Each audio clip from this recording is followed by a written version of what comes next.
여러분, 지금 이 순간에도 모든 현대 조직의 가장 깊숙한 곳, 바로 디지털 심장부에서는요, 보이지 않는 전쟁이 계속되고 있습니다. 그게 뭐냐? 바로 액티브 디렉토리, 이 AD를 차지하기 위한 수십 년짜리 싸움이에요. 오늘 바로 그 숨겨진 전쟁의 역사를 한번 재개로 파헤쳐 보겠습니다. 자, 여러분이 만약에 거대한 제국을 정복해야 한다고 한번 상상해 보세요. 어떻게 하시겠어요? 정답은 생각보다 간단해요. 굳이 그 단단한 성벽을 힘들게 공격할 필요가 없다는 거죠. 대신에 그 왕국으로 통하는 모든 문을 열 수 있는 마스터키, 그러니까 만능 열쇠 하나만 딱 훔치면 되는 겁니다. 오늘 우리가 이야기할 바로 그 마스터키가 뭐냐면요. 바로 액티브 다이렉토리.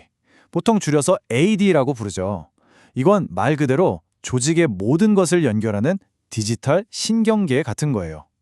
누가 어디에 접근할 수 있는지 모든 권한을 얘가 다 결정하거든요. 그러니까 AD를 장악한다? 이건 그냥 조직 전체를 손에 넣는 거랑 똑같은 얘기가 되는 겁니다. 자, 그럼 이야기의 첫 장으로 한번 돌아가 볼까요? 공격자도 또 방어자도 뭐랄까 다들 아직은 좀 순진했던 시절, 모든 게 처음 시작됐던 2000년대 초반으로 말이죠. 이 기나긴 전쟁은 크게 4개의 시대로 나눠볼 수 있어요. 모든 게 시작된 형성기가 있었고 그 다음에 게임의 판도를 완전히 뒤집어버린 도구가 등장한 경이로운 시절, 그리고 공격이 막 자동화되던 황금기, 마지막으로 이제 전장이 클라우드까지 넓어진 바로 지금 제3시대까지요. 이 타임라인을 따라서 한번 쭉 따라와 보시죠. 이때 초창기 보안 모델은요. 딱 M&M 초콜릿 같았어요.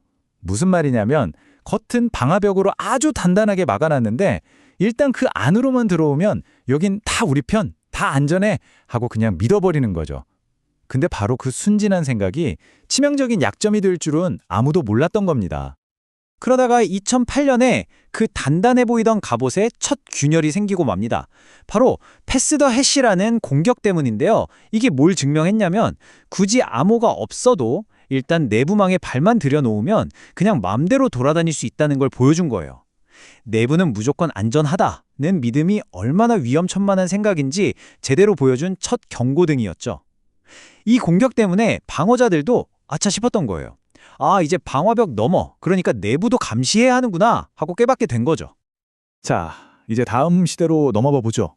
이 시대에는요, 정말 딱 하나의 도구가 나타나서 이 전쟁의 규칙 자체를 완전히 새로 써버립니다.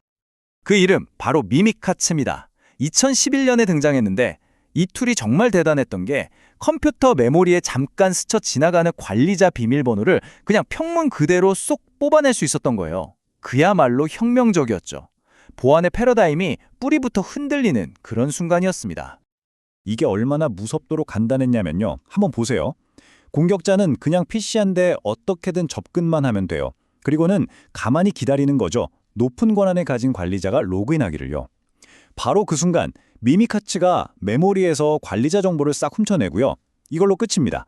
공격자는 이제 이 왕국 전체를 여는 열쇠를 갖게 되는 거예요.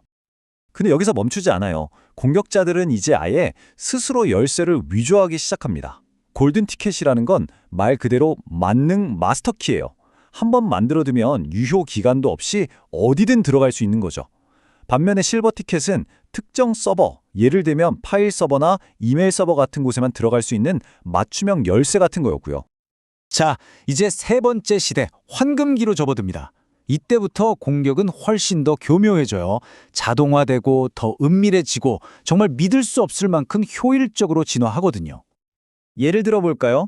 DC싱크라는 공격은 자기가 마치 정상적인 도메인 컨트롤러인 척 위장해서 아주 정중하게 여기 비밀번호 목록 좀 주시겠어요? 하고 요청하는 거예요. 너무 정상적으로 보이니까 속수무책이죠. DC 섀도우는 한술 더 떠요.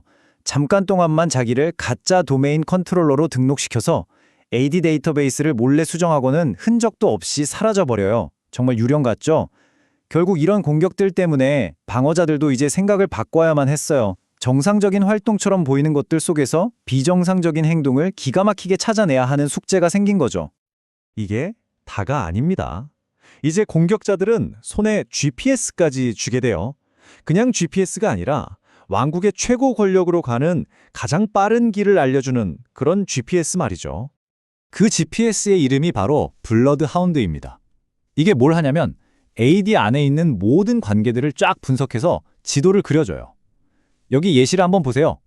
평범한 일반 사용자에서 시작해서 어쩌다 보니 어떤 PC의 로컬 관리자가 되고 그 PC에 마침 헬프데스크 관리자가 접속해 있고 이런 복잡하게 얽힌 관계를 타고 가서 결국 최고 권력인 도메인 관리자까지 가는 최단 경로를 딱 찾아내주는 겁니다.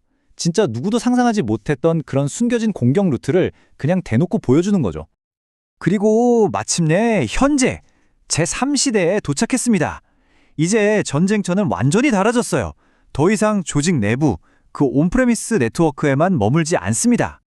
요즘은요, AD 인증서 서비스처럼 우리가 당연히 신뢰해야 하는 내부 시스템 자체가 공격 통로로 악용되기도 하고요. 패티포탐 같은 공격은 서버를 속여서 중요한 자격 증명을 넘겨받기도 하죠. 하지만 가장 큰 변화는 바로 이겁니다. 이제 온프레미스, 즉 내부 AD가 마이크로소프트 365나 엔트라 ID 같은 클라우드 서비스랑 동기화되잖아요. 그러니까 내부 성벽에 생긴 작은 균열 하나가 이제는 클라우드 왕국 전체를 위협하는 그런 하이브리드 환경의 리스크가 되어버린 겁니다. 네, 핵심은 딱 하나예요. 이제는 온프레미스 AD 계정 딱 하나만 뚫려도 그걸 타고 넘어가서 조직의 클라우드 아이디 전체가 와르르 무너질 수 있다는 거.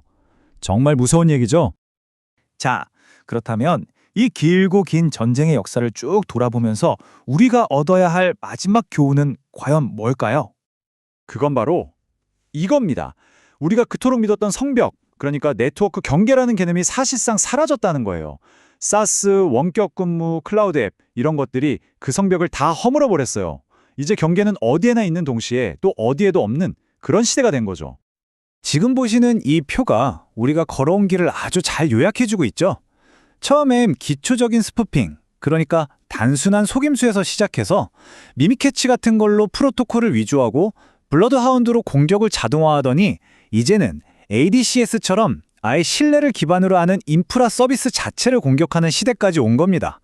정말 엄청난 진화죠? 그래서 현대 사이버 보안의 결론은 딱 하나로 모아집니다. 바로 정체성이 새로운 경계다. 더 이상 지킬 성벽이 없으니까요. 이제 우리가 지켜야 할 새로운 경계는 네트워크가 아니라 바로 사용자 한 명 한 명의 정체성, 즉 아이덴티티 그 자체가 된 겁니다. 마지막으로 여러분께 이 질문을 한번 던져보고 싶네요. 이렇게 성벽이 다 사라져버린 세상에서 여러분 각자의 디지털 정체성은 과연 누가 어떻게 지켜줘야 하는 걸까요?